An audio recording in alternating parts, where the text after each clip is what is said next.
Halo, Assalamualaikum warahmatullahi wabarakatuh. Perkenalkan, saya Indra Risa Bilda. Untuk saat ini saya mahasiswa Universitas Semarang dengan NIM C44121006 untuk kelas reguler sore untuk saat ini. Untuk saat ini saya akan menjelaskan tentang praktikum sederhana saya tentang pengukuran dan alat ukur listrik, khususnya untuk saat ini pengukuran untuk kekuatan sinyal untuk Telkom saat ini yang saya bahas ya untuk pengukurannya. Baik. Untuk saat ini langsung saja, sebelumnya saya akan menjelaskan pengertian tentang suatu hal yang baru di Indonesia ya. Hal itu tentang LoRa atau long range saat ini, atau untuk saat ini apabila digabungkan long range with area network LoRaWAN seperti itu ya. Ini merupakan terobosan baru di Indonesia untuk yang lebih concern ya, ibaratnya di bidang Internet of Things seperti itu, khususnya di bidang Telkom seperti itu.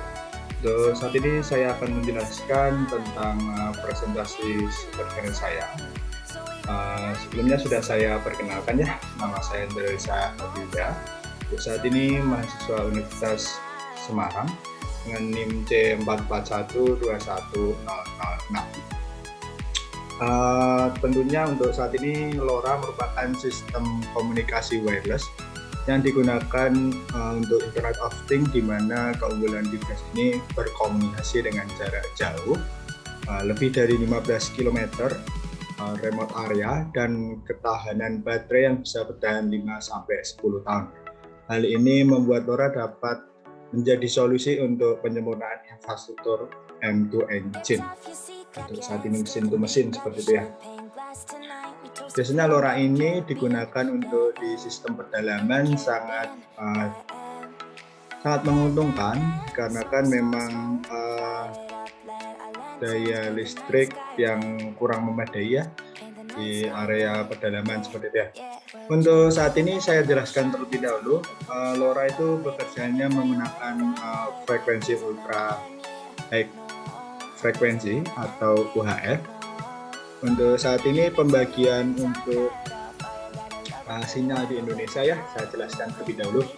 Mungkin sudah pada tahu untuk pembagiannya. Untuk provider smartphone seperti itu ya, untuk bekerja 824 MHz sampai 835, kemudian ini frekuensi kosong 835 869, kemudian smartphone lagi 869 hingga 880 MHz, kemudian Telkomsel, kemudian Indosat, kemudian Telkomsel lagi XL, kemudian frekuensi kosong atau bebas.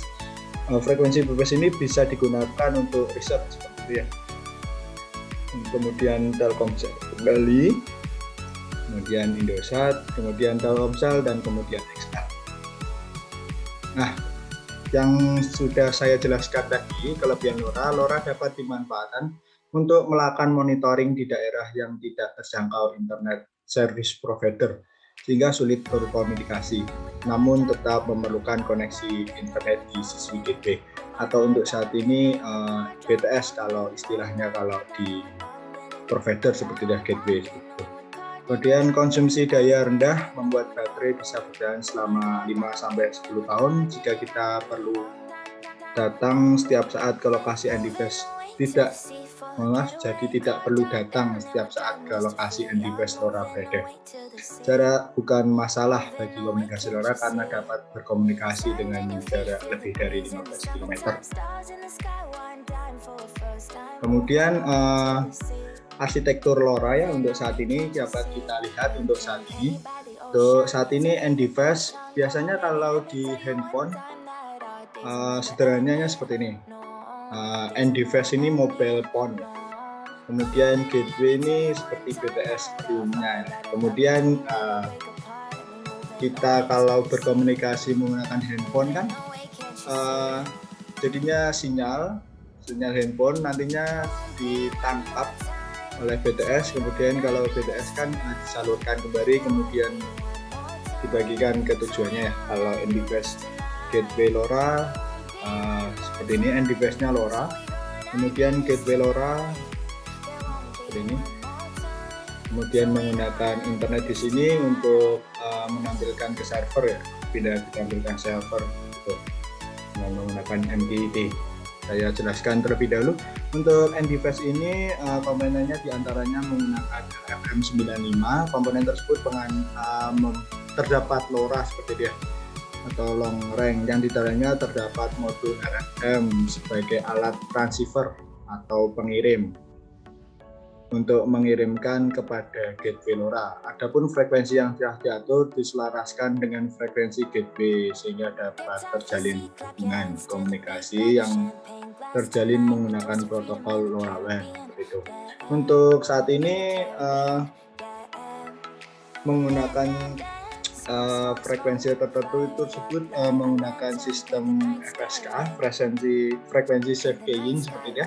Nantinya apabila sinyal yang dipancarkan dari NDFS tersebut sesuai dengan gateway, atau untuk saat ini kalau diibaratkan BTS, nantinya sinyal tersebut akan ditangkap, kemudian akan dijalankan, kemudian diterima, kemudian sinyal tersebut dari gateway tersebut sebagai penerima informasi yang melalui NDFS. Selanjutnya gateway ini melakukan pemrosesan data yang didapatkan dari NDFS. Kemudian MQTT di sini berfungsi menjadikan server LoRa untuk dapat diakses. Kemudian server LoRa di sini menyediakan server jaringan LoRa yang bertanggung jawab untuk mengelola keadaan jaringan. Nah, keadaan jaringan di sini kuat sinyal dan lain-lain, data-data server. Server LoRa memiliki pengetahuan tentang perangkat aktif jaringan dan mampu menangani permintaan bergabung ketika perangkat ingin bergabung dari jaringan seperti itu. Kemudian untuk saat ini platform di sini untuk media tampilnya seperti itu ya. Nah, di sini yang saya akan buat gateway LoRa, atau sebagai istilahnya penjembatan antara NDFS dan server seperti itu ya. Komponen yang harus disiapkan tentunya Raspberry 3B Plus. Tentunya kita menggunakan Raspberry, sudah familiar semua menggunakan Linux saat ini, microprocessor untuk mengatur frekuensi yang akan kita buat sebagai gateway LoRa. Kemudian untuk saat ini PoE injector, untuk di pedalaman pun bisa saja digunakan menggunakan PoE seperti itu ya, apabila ada catuan listrik. Untuk PoE ini merupakan alat yang berfungsi sebagai penyalur tenaga listrik dan juga untuk melewatkan data seperti itu. Kemudian RAK ini sebagai receiver, penerima data dari NDFS seperti itu. Kemudian antena sebagai yang berpengaruh terhadap jarak tangkap data yang dikirimkan dari NDFS. Semakin besar kekuatan sinyal antena, maka semakin jauh jarak tangkap yang diterima seperti itu.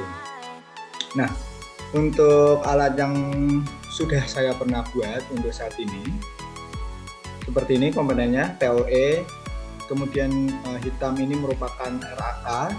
RAK ini kita satukan dengan kaki-kaki ya, yang berada untuk saat ini berada di kaki-kaki Raspberry sepertinya pada prosesor saya ini ya. Coba kita lihat. Itu kemudian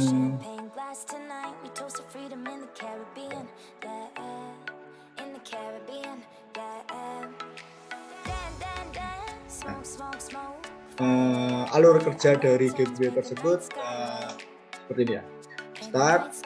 Nah, NDFS tersebut flowchartnya sebenarnya setelah saya buat, NDFS tersebut memancarkan data, kemudian data tersebut akan diterima, menerima broadcast dari konfigurasi dari gateway, kemudian diproses, mencocokkan apakah frekuensi broadcast yang ada di end device itu sama atau tidak. Kemudian berjalan, kalau tidak sesuai dengan frekuensinya, gateway tidak memproses, akan dikembalikan lagi seperti itu. Kemudian kalau sesuai dengan frekuensinya, kemudian mengirimkan kode konfirmasi dari untuk saat ini saya mengambil contoh sensor ya, dikarenakan untuk saat ini gateway belum bisa untuk menampilkan seperti kalau telepon kan bisa panggilan, hanya bisa menampilkan teks saja untuk saat ini seperti itu. Kemudian stop. Nah, ini pemasangan gateway yang saya pasang. Oke. Nah, parameter pengukuran dari bagus tidaknya gateway perform yang telah saya pasang itu ada 3 ya. Saat ini nilai spreading factor, RSSI, dan signal noise ratio. Signal noise seperti itu ya. Kemudian nilai spreading factor merupakan penunjukan beberapa banyaknya chip yang dipakai untuk mempresentasikan satu simbol. Jadi semakin banyak chip yang digunakan untuk mempresentasikan suatu simbol, maka semakin besar processing gain atau sistem receivernya. Dan semakin besar nilai SF, spreading factor, maka semakin besar processing gain. Hal ini memungkinkan receiver untuk menerima sinyal yang memiliki SNR negatif. Nah, untuk saat ini saya menggunakan spreading factor 6, 7, 8, 9, 10, 11, 12 ya, gitu. Nah, jadi semakin nilainya tinggi, semakin condong ke 12, maka sinyalnya semakin bagus seperti itu. Namun semakin tinggi juga, maka delay yang diterima akan agak lebih besar seperti itu dari yang kecil. Untuk saat ini RSSI merupakan indikator penanda kecepatan sinyal yang dapat tertangkap pada receiver. Hal ini receiver tersebut gateway yang kita buat sebelumnya seperti itu ya. Baik tidaknya suatu RSSI dinilai seberapa jauh yang tertangkap dari nilai 0. Apabila semakin mendekati nilai 0, maka receive signal strength indicator dapat dikatakan baik. Apabila semakin menjauhi dari 0, maka RSSI dikatakan buruk. Gitu. Nah, kemudian SNR, signal noise ratio, merupakan perbandingan antara kekuatan sinyal dengan noise level. Semakin besar nilai SNR, maka semakin baik kualitas jalan tersebut. Maksudnya semakin besar pula jalan itu dipakai untuk lalu lintas komunikasi informasi dan sinyal dalam kecepatan tinggi. Nah, semakin 29 ini merupakan parameter yang telah ditetapkan.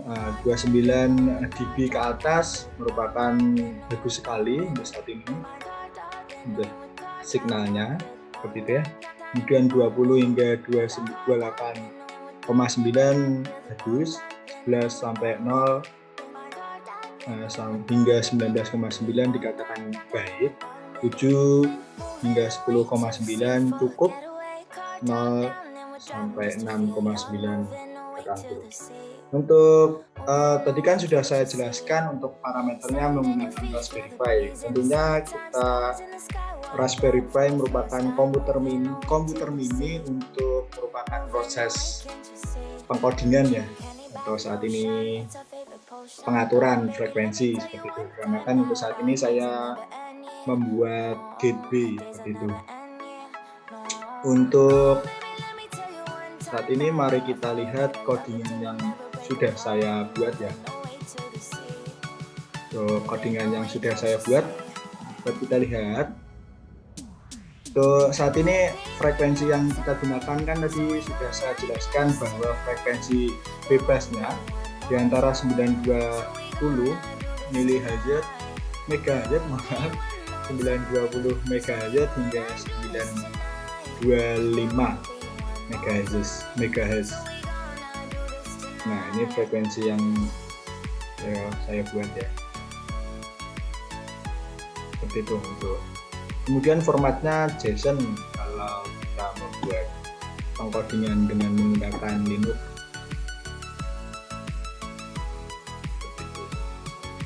Kemudian nilainya saya tembakkan ke server saya sendiri, server lora.id,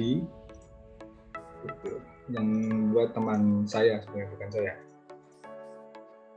Server lora.id. Ya. Nah, kemudian data yang kita akan lihat ya, gateway yang sudah saya buat sebelumnya, ya. Nih, PCSDRS. Gitu.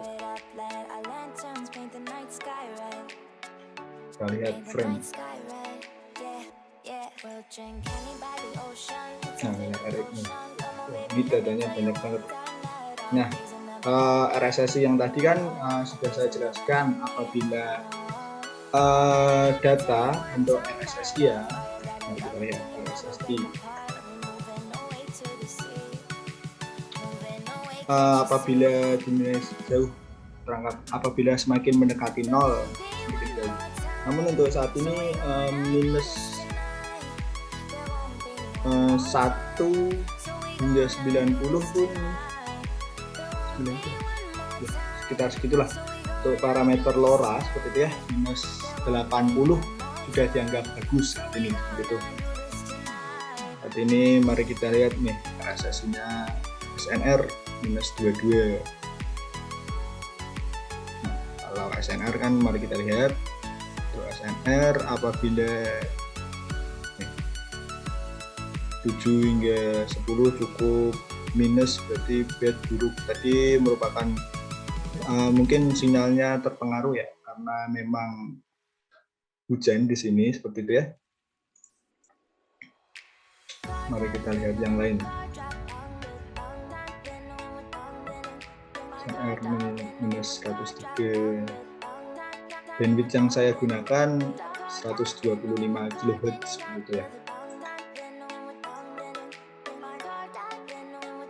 SNR 0 ini mendekati 0.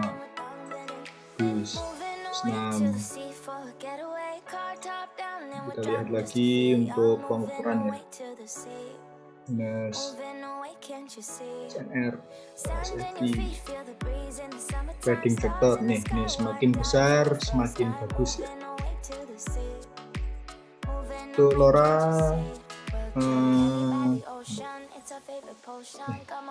untuk spreading factor saya mendapatkan nih SNR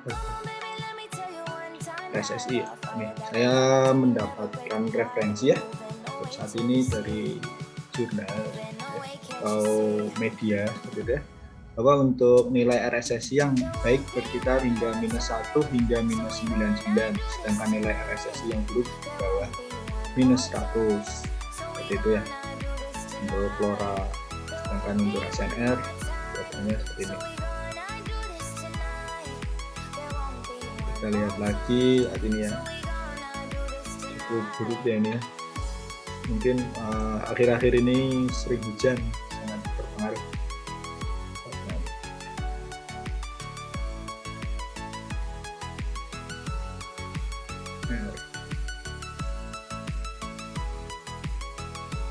F2,8 spreading floor-nya RSSI.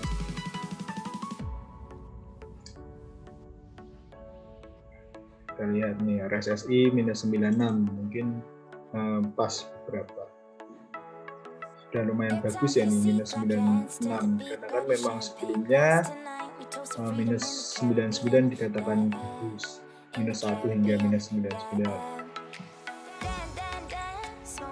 itu. SNR 9,5.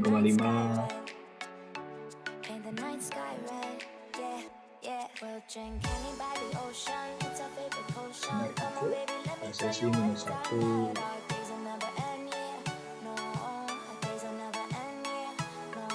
SNR 0 mendekati 0 ya SNR.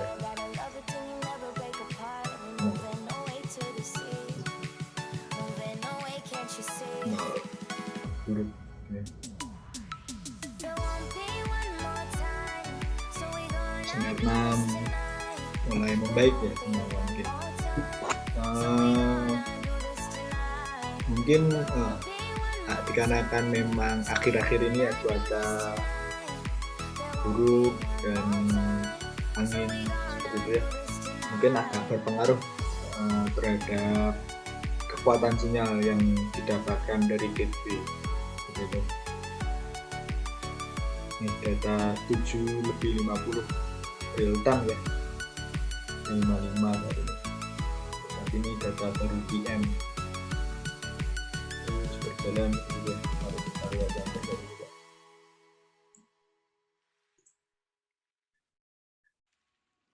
R tempat ini cukup buruk nih. Oke.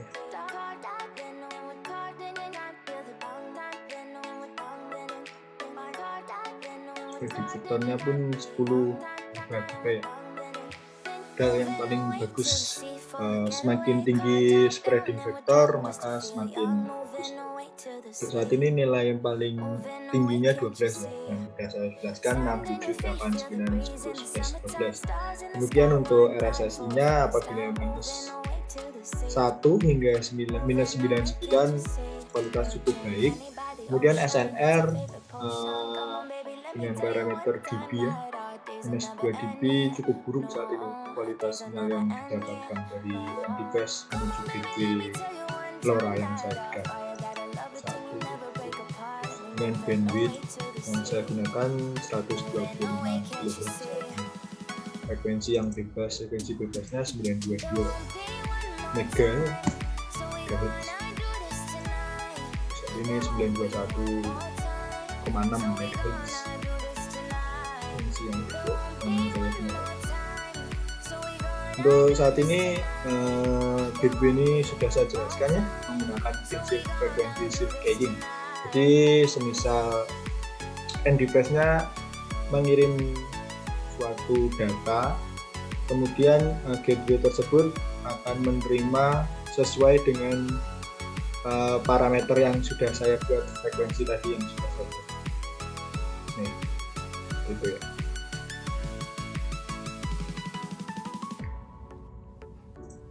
Frekuensi di sini bisa sesuai frekuensi bebas seperti itu ya. Saat ini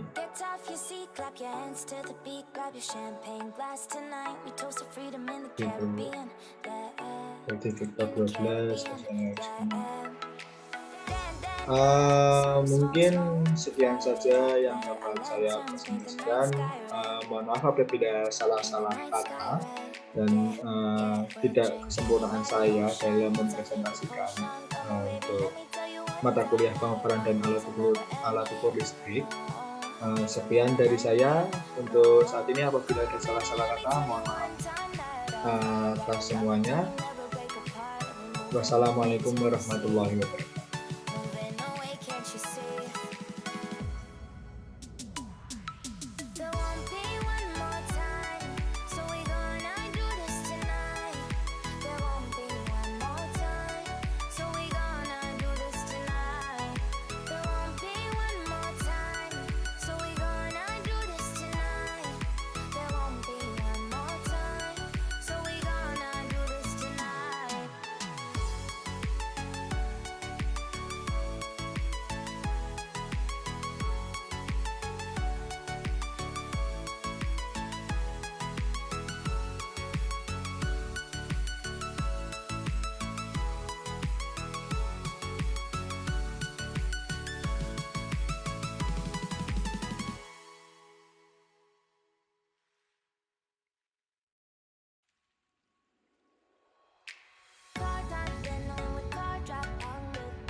To the sea for a getaway, car top down and we're driving just to feel young, moving away to the sea. moving away, can't you see? Sand in your feet, feel the breeze in the summertime. Stars in the sky, one dime for a first time. Moving away to the sea, moving away, can't you see? We'll drink honey by the ocean, it's our favorite potion. Come on baby, let me tell you one time that our days will never end, yeah. No, our days will never end, yeah. No.